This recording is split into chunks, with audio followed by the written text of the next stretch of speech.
So நான் எப்பவுமே சொல்லுவேன், இந்த பிளாக் மணி பத்தி பேசிட்டே இருப்பேன், நிறைய டைம்ஸ்ல பேசியிருப்பேன். ஸோ இதுக்கு ஒரு முந்திர ஜென்ரேஷன் ஒரு 95ல எடுத்தீங்கன்னு வச்சுக்கோங்க, 95ல பார்த்தீங்கன்னா black money is a very common thing. எல்லாருமே என்ன சொல்லுவாங்க, எதுக்கு டாக்ஸ் கட்டுறீங்க அப்படின்னு நினைப்பாங்க. ஆனால் திங்ஸ் ஹவ் சேஞ்ச்ட். நீங்களே எங்க கம்பெனி பார்த்தீங்கன்னா கம்ப்ளீட் ஒயிட்ல இருக்கும். இது ஒரு பெரிய அட்வான்டேஜ் நினைக்கிறேன். ஏன்னா என் மைண்ட் ஃபுல் ஃபோக்கஸ், எங்க டீமோட ஃபுல் டீம் ஃபோக்கஸ் எப்படி எக்ஸ்பேண்ட் பண்ணலாம் தான் நினைப்பேன். நீங்க இதுவே பிளாக் மணி, இதுவே நீங்க வந்துட்டு இந்த அன்எத்திக்கலா டாக்ஸ் கட்டணும், டாக்ஸ் அவாய்ட் பண்ணணும்னு நினைச்சீங்கன்னா 24 hours நீங்க வந்துட்டு இன்கம் டாக்ஸும் ஜிஎஸ்டியும் இவங்க டிபார்ட்மெண்ட்லயே போய் நின்றுட்டு இருக்க வேண்டிய நிலைமை. And it is not easy at all. Sometimes financial stress is the worst stress இந்த வழி. எவ்வளவு ஸ்ட்ரெஸ் இருக்கலாம், ஹெல்த் ஸ்ட்ரெஸ்க்கு ஈக்குவலா என்ன பண்ணீங்கன்னா ஒரு ஃபைனான்சியல் ஸ்ட்ரெஸ். அவன் வந்து பிரச்சனை பண்ணா, உங்களுக்கு பிரச்சனை ஆச்சுன்னா நைட்லாம் தூங்க முடியாது. நீங்க பண்ற பிசினஸ், நிறைய பிசினஸ் பாத்தீங்கன்னா அவங்க பிளாக் கேக் ஃப்ராட் தனி பண்ணி தான் ஆப்ரேட்டே பண்ண முடியும். சில பிசினஸ் மாதிரி தான் ஒயிட்லயே ஆப்ரேட் பண்ண முடியும். நீங்க பண்ற பிசினஸ் ஒயிட்ல பண்ண முடிஞ்சா நீங்க தான் ரொம்ப பிளஸ்ட். கவர்மெண்ட் இன்னும் ஸ்ட்ரிக்ட் ஆகிட்டே வராங்க, எல்லா லூப் ஹோலும் பிளக் பண்ணிட்டே வராங்க. எங்கெல்லாம் நீங்க தப்பு பண்றீங்க, எங்கெல்லாம் பார்த்துட்டே வராங்க. நீங்க தப்பு பண்ணிட்டு இருந்தா இதை அவாய்ட் பண்ணிடுங்க. இனிமே ஏன்னா தேவையில்லாத பிரச்சனைகளை மாட்டிப்போம். நீங்க ஒரு பிசினஸ் பண்றீங்களா,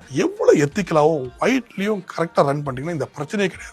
1 லட்சம் வச்சாலும் 50,000 நிம்மதியா இருந்தலாமே தவிர இவங்க கிட்ட போயிட்டு நோட்டீஸை வாங்கிட்டு கேட்டா போட்டு அவன் உங்களை தொலைச்சி எடுத்துக்கிட்டு அப்புறம் இங்கேயும் அங்கேயும் அலைஞ்சிட்டு இருக்கிறத விட்டுட்டு நிம்மதியா வேலையை பார்த்துட்டு பீஸ்ஃபுல்லா வீட்டில் உட்காரணும்.